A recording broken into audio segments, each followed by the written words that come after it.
Halo Sobat Klinik Pertamina IHC, perkenalkan saya dengan Dr. Nurul Huda. Saya dari Klinik Pertamina IHC. Pada kali ini saya akan membahas seputar tips untuk ibu hamil menjalani bulan puasa Ramadan. Setiap bulan Ramadan, kita sebagai umat muslim diwajibkan untuk berpuasa Ramadan. Tapi ada beberapa golongan yang diberikan keringanan untuk tidak menjalani puasa. Nah, diantaranya adalah ibu hamil dan menyusui. Banyak nih pertanyaan yang sering muncul di DM kita. Boleh nggak sih sebenarnya ibu hamil itu menjalani ibadah puasa? Nah, kita akan memberikan seputar tips untuk ibu hamil selama menjalani puasa Ramadan. Sekarang kita akan bahas satu-satu nih. Pertanyaannya banyak seputar, boleh nggak sih dok ibu hamil itu menjalani ibadah puasa? Jawabannya boleh, tapi dengan catatan. Yang pertama, ibu hamil biasanya disarankan untuk konsultasi dulu kepada dokter untuk memastikan bahwa ibu dan janinnya dalam keadaan sehat. Kalau misalnya sudah diberikan lampu hijau nih dari dokternya masing-masing, apa aja sih yang harus diperhatikan selama menjalani puasa Ramadan? Yang pertama adalah dari konsumsi makanannya. Kalau misalnya ibu hamil, biasanya kalori yang dibutuhkan dalam rata-rata per hari adalah 2.500 kalori. Nah, itu harus diperhatikan keseimbangan gizinya. Dari karbohidratnya harus cukup, proteinnya harus cukup, dan serta sayur-sayuran serta cairannya harus cukup. Karbohidratnya dari apa aja sih? Boleh dari nasi, ubi misalnya, jagung, mie, atau roti. Proteinnya bisa dari protein hewani atau protein nabati. Hewaninya bisa dari ayam misalnya, telur, ikan, atau daging. Kalau protein nabatinya bisa dari kacang-kacangan, tahu, tempe. Jangan lupa memasukkan sayuran dan buah-buahan. Selain makanan yang dikonsumsi, kita juga perlu nih memperhatikan kondisi-kondisi pada saat ibu hamil dibolehkan untuk buka puasa. Misalnya, kalau muntah-muntah misalnya lebih dari 3 atau 4 kali. Nah, kondisi ini bisa menjadi ibu hamil itu mengalami dehidrasi. Apa aja sih dok gejala-gejala dehidrasi pada ibu hamil? Biasanya ibu hamil tuh akan merasa kok gampang banget aus ya padahal udah minum gitu. Atau misalnya ternyata selama puasa kok ini buang air kecilnya kok sedikit ya dok gitu. Atau misalnya kok ini keruh, yang harusnya kan misalnya buang air kecil tuh harusnya berwarna bening ya, yang normalnya. Itu harus diwaspadai.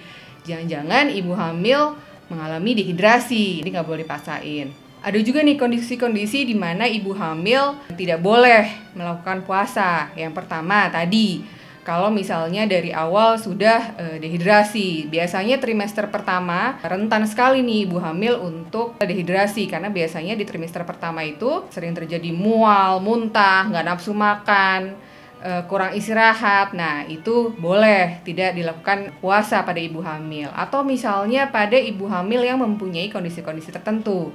Misalnya diabetes. Nah, kalau diabetes kan ibu hamil tuh harus minum obat secara teratur ya. Atau misalnya pada saat puasa tiba-tiba flek atau perdarahan. Nah, itu juga boleh untuk tidak melanjutkan puasanya. Atau misalnya tiba-tiba pusing, atau misalnya ada gejala-gejala kesehatan yang lainnya. Itu pasti harus konsultasi langsung ya ke dokternya untuk konsultasi lebih lanjut. Kalau misalnya ibu hamil puasa, gimana sih dok pengaruh ke janinnya gitu.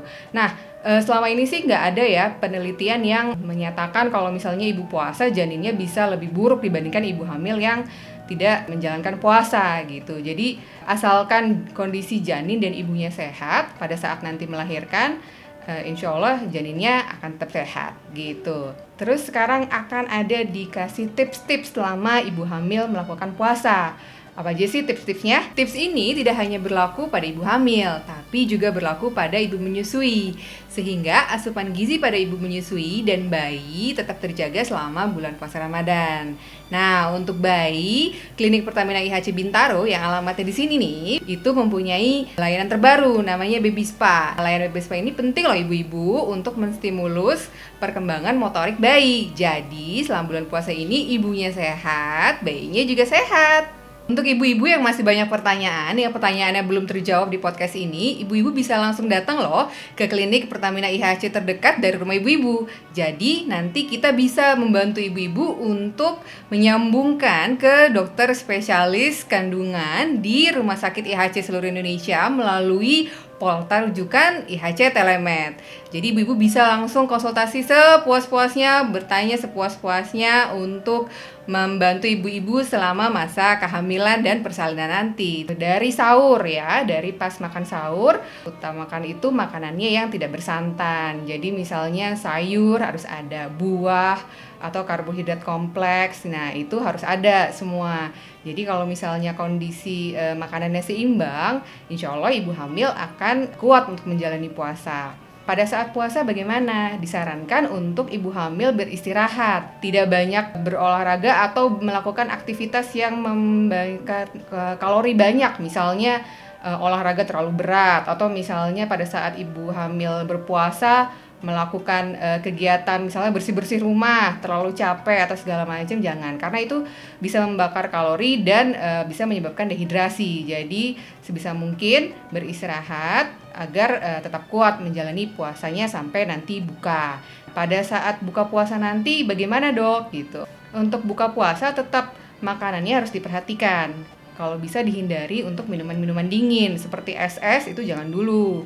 Jadi kalau bisa diawali dengan minuman yang hangat, teh manis hangat boleh, atau kurma boleh gitu, untuk mengisi cadangan energi yang tadi sudah dibuang selama berpuasa. Makanannya juga tetap diperhatikan untuk keseimbangannya, jadi kayak misalnya karbohidrat, sayur-sayuran, dan minumnya harus cukup untuk mengganti cairan yang terbuang selama bulan puasa.